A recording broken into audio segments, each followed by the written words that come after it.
Halo, jumpa lagi. Saya si Pena, maskot dari pemilu 2009. Jangan lupa ya, tanggal 8 Juli 2009, kita akan melaksanakan pemilu presiden. Pemilu lagi? Memangnya apa sih bedanya antara pemilu legislatif dengan pemilu presiden? Beda dong. Pemilu legislatif bertujuan untuk memilih wakil rakyat yang akan duduk di DPR, DPRD, dan DPD yang beranggotakan 560 orang dan mempunyai fungsi membuat undang-undang. Sedangkan pemilu presiden bertujuan untuk memilih seorang kepala pemerintahan dan berfungsi untuk melaksanakan aturan perundangan yang ditentukan oleh DPR. Oh begitu. Lalu, apakah sistem yang dipakai dalam pemilu legislatif berbeda dengan pemilu presiden?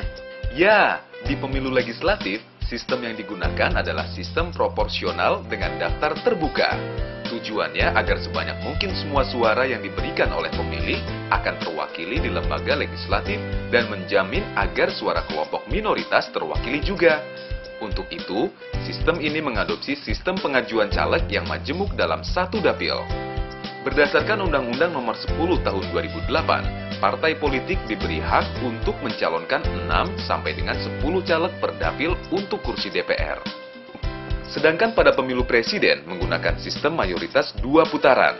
Artinya, pemenang pemilu harus mendapatkan suara terbanyak mutlak 50% plus 1. Nah, jika tidak ada pasangan calon yang mendapatkan dukungan atau suara 50% plus 1, maka perlu diadakan pemilu presiden putaran 2, di mana pesertanya adalah kandidat dengan perolehan suara terbanyak 1 dan 2 di pemilu presiden putaran 1 dan pemenangnya adalah pasangan calon yang mendapatkan suara terbanyak di pemilu presiden putaran 2. Sistem ini digunakan karena jabatan eksekutif yang diperebutkan hanya 1. Kelemahan sistem ini adalah adanya suara yang tidak terwakili.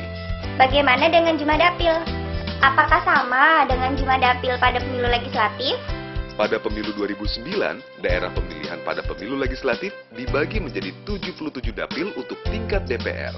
Sedangkan untuk pemilu presiden hanya terdapat 1 daerah pemilihan, yaitu Negara Kesatuan Republik Indonesia. Wah, ketat sekali ya sistem Pilpres 2009. Lalu, bagaimana syarat menjadi calon presiden dan wakil presiden?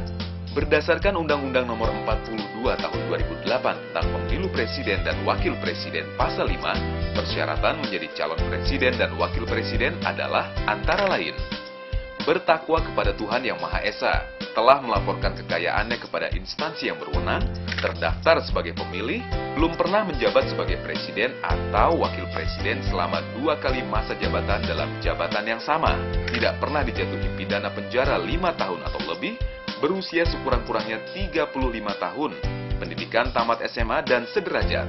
Oh gitu ye. Wah, Aye udah bisa milih kagak ye di Pilpres 2009 nih?